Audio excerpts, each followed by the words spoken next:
You're being pulled over right now and you have no idea what to say. Every single word coming out of your mouth could be used against you in court today. Have you ever said something to a cop during a traffic stop and then instantly regretted it? Drop a yes or a no in the comments right now. You are not alone in this. Here is what most people do wrong. They talk, they explain, they try to be helpful, and every single word they say becomes a weapon the officer can use later. Most drivers have no idea this is even a thing. They think being polite and cooperative means answering every single question the officer asks. That is not what cooperation means. That is what self-incrimination means. Self-incrimination means you are giving information that can be used to prove you did something wrong. This is exactly where things fall apart. You get pulled over, your heart is racing. The officer walks up and starts asking questions. Where are you coming from? Have you been drinking tonight? Do you know why I pulled you over? And your brain goes into panic mode. You want to seem innocent, you want to seem calm. So you start talking. Here's the problem. Officers are trained to ask questions in a specific way. They are trained to get you to say things that confirm what they already suspect. Most drivers have no idea this is happening in real time. You think you're having a normal conversation. The officer is building a case. This happens every single day across this country. Regular people, good drivers, people who were not even doing anything seriously wrong. They talk themselves into tickets, into arrests, and into courtrooms. All because nobody ever told them how this works. I've gone through hundreds of real traffic stop recordings, body cam footage, court transcripts, real driver encounters that ended badly, and I see the same mistakes happen again and again. Drivers who could have walked away with nothing end up with charges. Not because of what they did, because of what they said. After watching all of that footage and reading through those records, the patterns became impossible to ignore. The same phrases, the same mistakes, the same moments where everything went wrong. That is exactly what this video is here to fix. And before we go any further, here's a quick word from a friend. Everything in this video is for educational purposes only. This is not legal advice. I'm not your lawyer. These are general strategies based on studying real situations. If you are dealing with a serious charge or a situation that could affect your freedom, please talk to a licensed attorney in your state. They can give you real advice based on your specific case. Okay, now let us get into it. Here is the first move, and it is the one that saves more people than any other. It is called the simple question shield. Most people do not realize that when an officer asks you a question, you are not required to answer it. A lot of drivers think that refusing to answer means they look guilty. That is not how it works legally. You have a Fifth Amendment right. That means the right to stay silent so you do not accidentally give evidence against yourself. The problem is that most people panic and start explaining everything. They say things like, well, I was just coming from a party, but I only had 2 drinks, or I know I was going a little fast, but I had to get home. Every single one of those words is now on camera. Every single one of them can show up in court. So instead of explaining, you respond to a question with a question. Say exactly this: Officer, am I being detained or am I free to go? This phrase does something powerful. It forces the officer to define the situation. Either you are being detained, which means they have a legal reason to hold you, or you are free to leave. This one question stops the information flow immediately. It is not rude. It is not aggressive. It is a legal tool that every driver has the right to use. It is not rude. It is not aggressive. It is a legal tool that every driver has the right to use. You are not being difficult. You are being smart. And smart is what keeps you out of court. Now this next one is where most people completely fall apart. It is called the ownership trap dodge.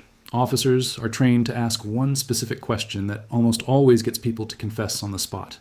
That question is, do you know why I pulled you over? This question sounds simple. It sounds like a casual conversation. It is not. It is a trap. If you say yes, I was probably going too fast, you just admitted guilt, you just gave the officer exactly what they needed. You just gave the officer exactly what they needed. It does not matter that you were trying to seem cooperative. You just incriminated yourself. That word again means you gave information that makes you look guilty. Say exactly this: I'm not sure, officer. Can you tell me the reason for the stop? This phrase is brilliant because it puts the responsibility back on the officer. Now they have to state the reason. They have to define the violation. And you have said absolutely nothing that can be used against you. You have not admitted to speeding. You have not admitted to anything. You have simply asked for information you are legally entitled to receive. This protects you in 2 ways. First, it keeps your words off the record. Second, it actually makes officers respect you more because it shows you are calm and know what you're doing. You are not guilty just because they pulled you over. Make them prove it. All right, pause for a second. If you are learning something real right now, something that you wish someone had told you years ago, you are not alone. There is a whole community of drivers out here who never got this information. Share this with someone in your circle who drives every day. We are all in this together. Now let us keep going. Here's the next one, and it might be the most important one. It is called the search blocker. This one is critical. An officer does not have the right to search your car just because they feel like it. They need your permission, or they need what is called probable cause. Probable cause means they have a specific reason to believe there is something illegal in your vehicle. Here is what most people do wrong. The officer says, "Do you mind if I take a quick look in your car?"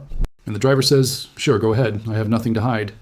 And then they end up in handcuffs over something they forgot was even in there. An old prescription bottle, a pocket knife, something a friend left behind. It does not matter. Once you say yes, the search is legal.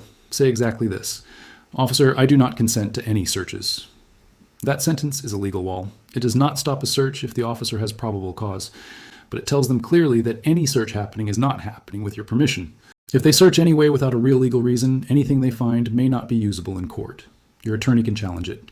This phrase does not make you look guilty. It makes you look like someone who knows their rights. And someone who knows their rights is harder to push around. You have the right to say no. Use it clearly and calmly every single time. After tip 4, here is something important. Think about the people in your life right now. Think about your brother, your sister, your mom, your best friend, your teenager who just started driving. They are all out here on these roads every single day. And most of them have never heard any of this. Do not let them stay in the dark. Share this video right now, not later. Right now while you're watching. One share could protect someone you love from a life-changing mistake. Okay, last tip. This one ties everything together. Now we are getting to one that trips up even confident drivers. It is called the field sobriety sidestep.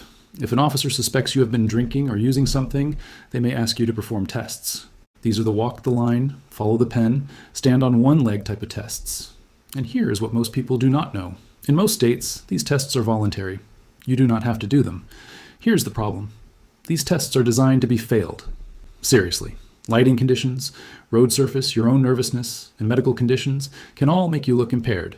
Even when you are completely sober, officers are trained to interpret almost any movement as a sign of impairment. And once you do the test, everything they observed is now on camera and in their report. Say exactly this: "Officer, I respectfully decline to perform field sobriety tests." This phrase is calm. It is respectful, and it removes you from a situation that is almost impossible to win. You should know that refusing a field sobriety test is different from refusing a breathalyzer. Breathalyzer laws vary by state, and there can be consequences for refusing.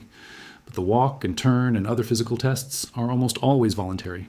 Know the difference in your state. Declining these tests is not an admission of guilt. It is a choice to not give the officer more material to work with. Stay calm, stay respectful, and give them nothing extra to use against you. Here is the final move, and it is the one you use when things are starting to feel serious. It is called the attorney anchor. This is your nuclear option. Not because it is extreme, but because it is the most powerful thing you can say at any traffic stop. When you feel like the conversation is going somewhere dangerous, or you feel pressured, you say 4 words. Most drivers keep trying to explain themselves. They think that if they just say the right thing, the officer will let them go. That almost never works once an officer has decided something. And every extra word you say is more evidence. Say exactly this: "I would like to speak with an attorney before answering any questions." Once those words leave your mouth, legally, questioning is supposed to stop. This is your 6th Amendment right. That means the right to have a lawyer present during questioning. A good officer will respect it immediately. If they do not, that becomes a problem for them in court, not for you. You now know something most drivers will never know. Let us bring it all together. Shield, dodge, blocker, sidestep, and anchor. You are not helpless anymore. You now know exactly what to say and what not to say. You know the difference between being cooperative and giving up rights. You know that silence is not guilt. You are ahead of almost every driver on the road right now. Here is your challenge. Next time, use one phrase. Then come back and drop a comment telling us exactly what happened. Real experiences are powerful. Be bold. Be calm. Be prepared. Know your rights. The prepared driver always wins.